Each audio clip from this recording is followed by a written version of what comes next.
ప్రకాశం జిల్లా కొండెపిలో ఏం జరుగుతోంది? తనను కొండెపి అభ్యర్థిగా పంపడంపై ఆదిమూలం ఆవేదనతో ఉన్నారా? హఠాత్తుగా జగన్ తీసుకున్న నిర్ణయం మంత్రివర్గంలో ఆందోళనకు కారణమవుతోందా? టీడీపీ కంచుకోటగా పేరున్న కొండెపిని సురేష్ ఢీ కొట్టగలరా? కొండెపిలో బాలవీరాంజనేయ స్వామి వర్సెస్ సురేష్ అన్న ఫైట్ ఏ మలుపు తీసుకోబోతోంది? Watch this R24 special.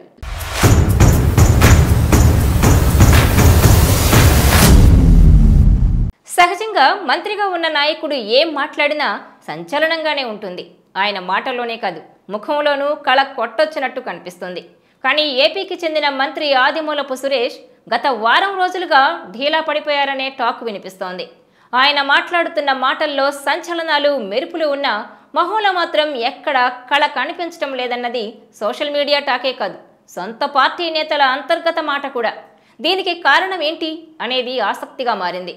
తాజాగా మీడియా ముందుకొచ్చిన మంత్రి ఆదిమూలపు సురేష్ తనకు ఉమ్మడి ప్రకాశం జిల్లాలోని కొండపి నియోజకవర్గం ఇన్ఛార్జిగా వెళ్లడం సంతోషంగా ఉందని, టీడీపీ కంచుకోటగా చెప్పుకుంటున్న కొండపిలో వైసీపీ జెండా ఎగరేస్తామని ధీమా వ్యక్తం చేశారు. అయితే ఆయన ఇంత సుదీర్ఘంగా మీడియా ముందు ప్రసంగం చేసినా మొహంలో చిరునవ్వు గాని, తనకు కీలకమైన కొండపికి పంపించారన్న ఆనందం కానీ ఆయనలో కనిపించడం లేదు.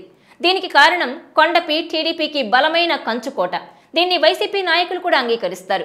ఇది ఎస్సీ నియోజకవర్గం. ప్రభుత్వ వైద్యుడిగా ఉన్న డోలా బాలవీరాంజనేయ స్వామి 2014 ఎన్నికల్లో ఇక్కడ టీడీపీ తరపున పోటీ చేసి విజయం దక్కించుకున్నారు.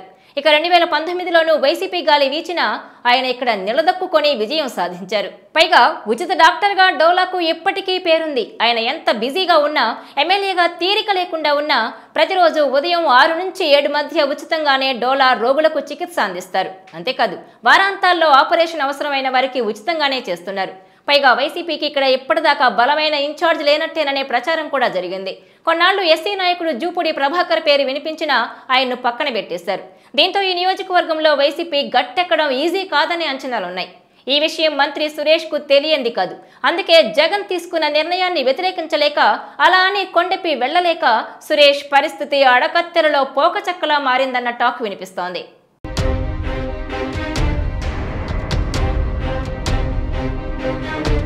ఈ వీడియో మీకు నచ్చినట్లయితే please share, like and subscribe R24 Telugu.